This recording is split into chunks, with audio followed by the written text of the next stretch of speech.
اتشرف ان انا بتكلم باسم صندوق التنميه الثقافيه، وبتشرف ان انا اقول انه سبب ظهور المولويه وانه نورت في الساحه الثقافيه سواء المصريه او الاقليميه او العالميه بسبب صندوق التنميه الثقافيه. لان صندوق التنميه الثقافيه في بدايه الفريق كان اشتغل على انه المولويه تعمل عدد كبير من الحفلات، فقدرنا عن طريقه بالدعم المادي اللي حصل في بدايه النشاط المولويه ان احنا نبقى موجودين ومستمرين فترات طويله، فتعرفنا على اكبر عدد من الجمهور سواء المصري او الاقليمي او العالمي. الانشاد الديني في مصر او في العالم او في العالم كله هو عباره عن مدارس. المدارس دي من خلالها بيتم التعبير عن الناحيه الثقافيه الصوفيه. في الحقيقه مصر مختلفه ثقافيا في في في في في, في الثقافه الصوفيه او المنتج الثقافي الصوفي اللي بيخرج، لان احنا عندنا مدرستين في مصر، مدارس الانشاد في مصر مدرستين مختلفتين، مدرسه الوجه البحري ومدرسه الوجه الابلي. لما اشتغلنا في البدايه على المولويه كان المفروض ان احنا نستوعب المدارس المختلفه اللي موجوده في مصر ومن ثم العالم بره، لان احنا النيه والقصد ان احنا يبقى فيه طرح ثقافي مصري مختلف على الساحه العالميه. المولويه بدينا في البدايه ما حبيناش نكتر على التراث، نعمل عمليه اكترار على التراث، ان احنا ناخد أناشيد مغناة فدي بيغنوها كتير، أو نبقى بننسخ نسخ تانية من خلال الحضارات الصوفية، من خلال المنشدين المختلفين اللي موجودين في مصر. فاشتغلنا في الفترة الأولى على أنه احنا يبقى عندنا منتج ثقافي مختلف. المنتج الثقافي المختلف ده أن احنا قمنا بتوزيع وبتلحين الأناشيد مرة تانية بشكل يتلائم مع الجمهور المصري والجمهور الأجنبي داخل مصر.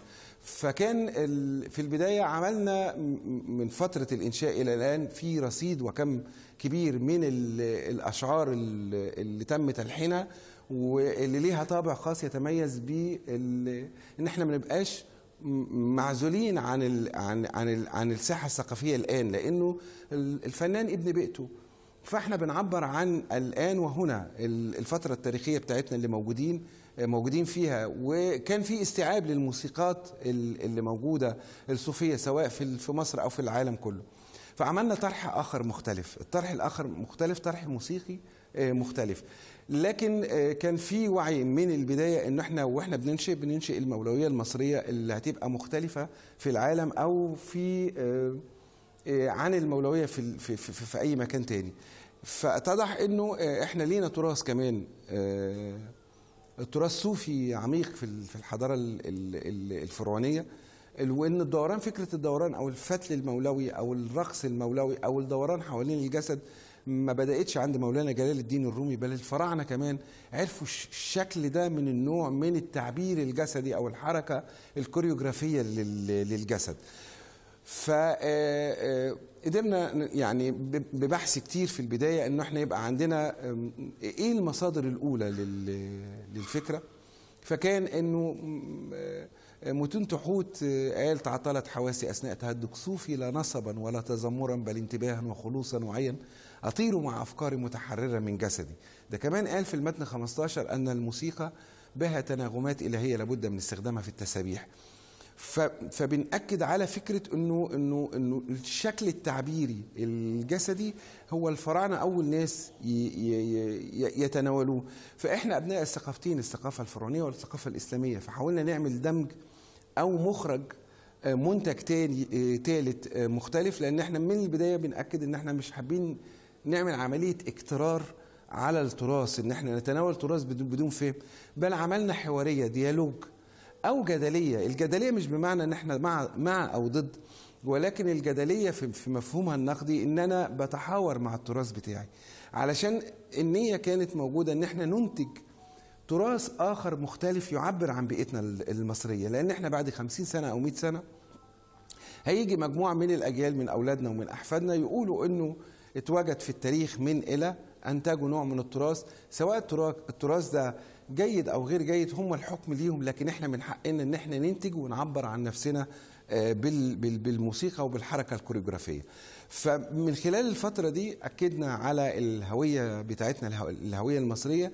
فكان بمجرد انت لازم تجس او تختبر اللي انت بتعمله طول الوقت، ما تظنش انه احسن حاجه في الدنيا، ولكن من خلال الاحتكاك المباشر مع المهرجانات الدوليه، سواء المهرجانات الكتير اللي عملناها في الهند او في اوروبا او حتى في الدول العربيه، المغرب وتونس والجزائر او في الكويت او في لبنان او في دول العالم كلها. فبنجس التراث بتاعنا او المحتوى الثقافي اللي احنا، الحموله الثقافيه اللي احنا شايلينها بنختبرها، فبنلاقي ان في قبول عظيم لدى الجمهور في العالم كله.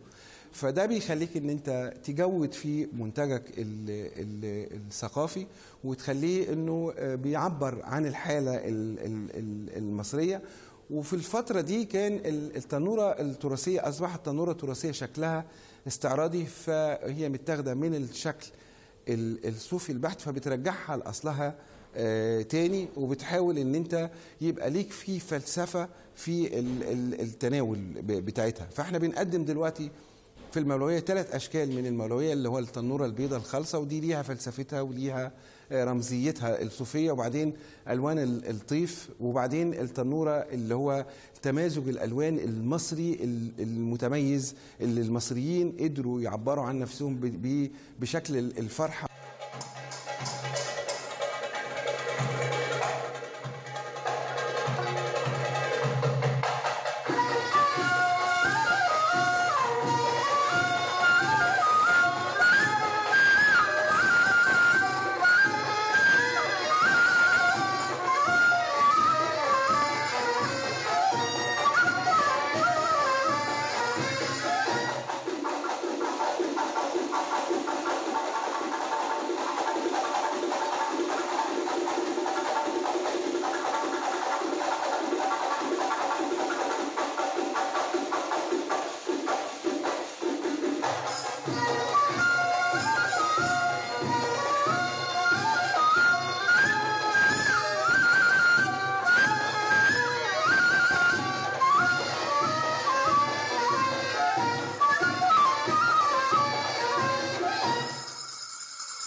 هل احنا المناخ العام للشخصية المصرية والمناخ العام للمتلقي المصري هو عنده الفرحة والبهجة دي؟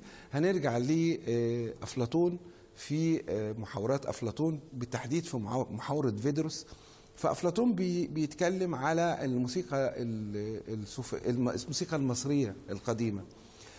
في الحقيقة لأنه طبعا كانت العصور الأولى مش عصور مدونات، فما قدرناش ندون أو نكتب. العالم كله ما قدرش يدون ويكتب الحاجات دي، لكن أفلاطون بيقول بيخاطب المجتمع الإغريقي القديم، فبيقول له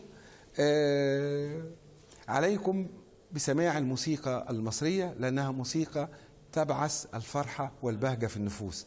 ده الأثر الثقافي بتاع المصريين الفراعنة القدماء عند الإغريق 500 سنة قبل الميلاد. فإحنا لما نقعد ندور على الإنتاج الثقافي المصري عميق، وإن كنا ما دوناش أو كتبنا، لكن مارسنا الحركة الفنية. كانت في حركة فنية موجودة من قديم الأزل عند المصريين. الفرق بين المولوية المصرية والمولوية التركية، المولوية المصرية هي شكل احتفالي كرنفالي بيدل عن البهجة والفرحة، فبنعتمد على كل الآلات الموسيقية أو الجمل الموسيقية أو المقامات الموسيقية اللي بنحاول من خلالها نوصل للمتلقي ان احنا مبتهجين وفرحانين. لكن الشكل الطقسي التركي شكل حزين، لانه شكل التعبير الأدائي للأتراك هو كان شكل تعبيري لفقد شمس تبريز، ولكن الشكل المصري هو فرحة وبهجة بسيدنا النبي وبرسول الله. الهدف الأساسي أو القضية الأساسية اللي بنحاول من خلال الطرح الموسيقي للمولوية المصرية في الحقيقة هي فكرة المحبة. إنه إزاي، لأنه إحنا مثلا من أسبوعين كنا موجودين في الهند، إحنا كل الديانات جايه تحضر، فما فيش عداء لا نفسي ولا روحي ولا شخصي بينك وبين حد. انت عايز تتواصل مع الانسان لانه خطاب انساني، فبتدعو للمحبه ونبذ العنف.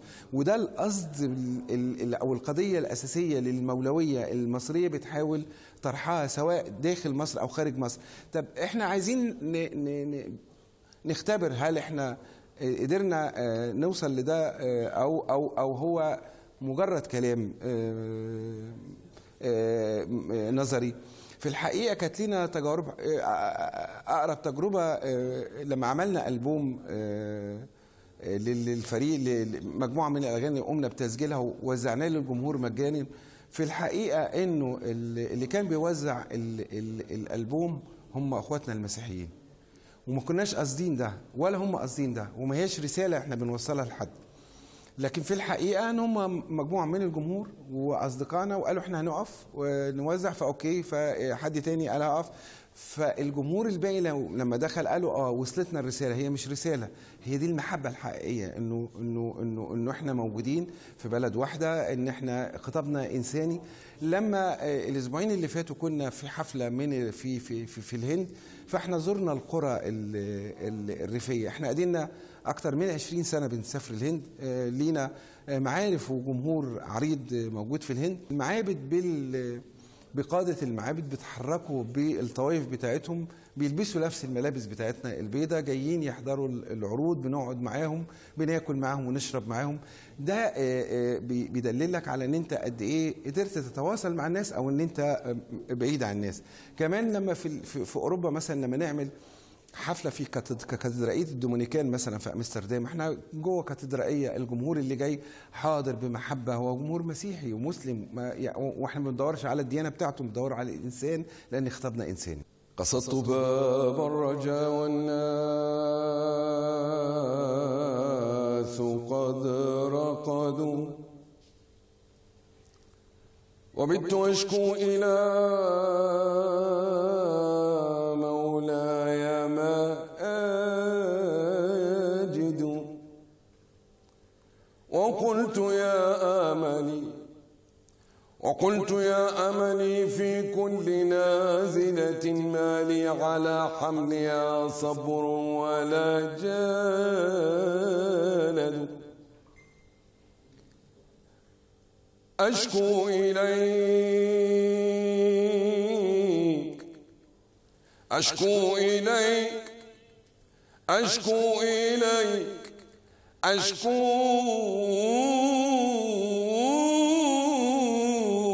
إليك أشكو إليك أمورا أنت تعلمها ما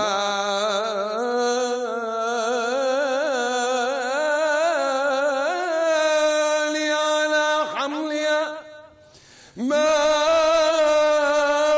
على حملها صبر ولا جلد، وقد بسطت يدي إليك بالذل مبتهلا، فلا تردنها يا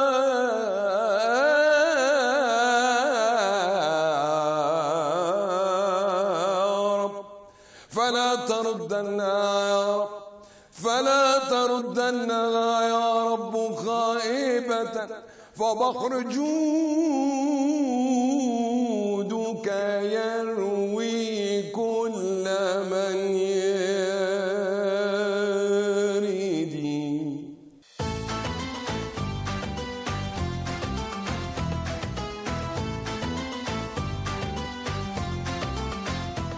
هذه دي الفترة اللي جاية اللي احنا بنفكر فيها في صندوق التنمية الثقافية في استغلال بعض الأماكن السياحية زي ما قلت شوية. المتحف بتاع السيمبوزيوم الحقيقة بنفكر إن احنا نعمل فيه أمسيات مسائية زي سفاري يقدم فيها بعض الفن الخاص بالبيئة الأسوانية من حاجات الغناء النوبي والرقص النوبي، بحيث ان هو يجذب السياح صباحا ومساء. بالنسبه لمبادره صناعيه مصر الحقيقه هو يعني ماشي بشكل قوي وبيتقدم كل شويه، ولسه من فتره وجيزه كان في عناصر كتير من النساء كمان حتى اقبلوا على هذا المشروع والاشتراك فيه. والحقيقه يعني مشروع واعد. والفكره الاكثر اللي احنا بنفكر فيها هي فكره التسويق غير التقليدي من خلال المسابقات اللي بيقدمها زي مسابقة الصوت الذهبي والمواهب الذهبية لذوي الاحتياجات الخاصة. الحقيقة بيساعد على تنمية الذوق العام للأغاني التراثية والأغاني التقليدية ذات معنى وذات قيمة. فأنا الحقيقة عندي مبدأ إن هو العملة الجيدة تضرب العملة الرديئة. فمن خلال الوعي للشباب اللي بيقدموا، والحقيقه بيفاجئونا بان هم بيقدموا اعمال جميله جدا قديمه بالرغم من صغر سنهم. يعني في اعمار 18 سنه بنلاقيهم حافظين اغاني عبد الوهاب وسيد درويش وام كلثوم وعبد الحليم وفريد، يعني بيبهرونا بادائهم الجيد الحقيقه ليها. فده يدل على ان الشباب الحقيقه اصبح من خلال هذه المسابقات الجاده ما بينفصلش عن تراثه وعن اصوله الموسيقيه للموسيقى العربيه. صندوق التنميه الثقافيه بيشهد حاليا يعني تطور كبير في المفهوم العام لتنشيط الثقافه. والحقيقه الدكتور هاني أبو الحسن بيقوم يعني بافكار عديده من حيث التسويق، من حيث يعني وجهه النظر الجديده في الارتباط بالسوشيال ميديا، لان مفيش شك ان صندوق التنميه الثقافيه بيقدم اعمال عديده منذ سنين كتيره، لكن الحقيقه كان بيتفرج عليها جمهور محدود. فالحقيقه احنا من خلال الاعلام ومن خلالكم بنناشد الجماهير والاعلام ان هم يتابعوا هذه النشاطات، وبحيث ان هو توصل لكل ربوع الدوله وكل المحافظات بحيث يستفيد بيها الشعب المصري كله. الصندوق يعني غير ان هو بيقدم في مراكز الابداع، في الحقيقه بنعمل قوافل، بعض القوافل بتروح المدارس بتعمل توعيه ثقافيه، بتخلي الاطفال تقوم بالرسم وتعمل اشغال وانشطه، بتغني. فالحقيقه ده دور برضو جديد على صندوق التنميه الثقافيه، ان هو مش يقدم بس من خلال مراكز الابداع بتاعته، بل هو بيخرج الى المدارس الى الاماكن العامه، وبحيث بيقدم النشاط الثقافي والفني لتنميه الثقافه. ان شاء الله تشرفونا في مراكز الابداع المنتشره في القاهره الكبرى زي قصر الامير طاز، قبه الاجوري، بيت السحيمي، قصر الامير بشتاك. هتلاقوا هناك إن شاء الله برامج متنوعة وعديدة في الموسيقى والغناء تناسب شهر رمضان، بالإضافة إلى الإنشاد الديني والتنورة والأراجوز للأطفال وحاجات عديدة كثيرة. إن شاء الله تنورونا وتشرفونا.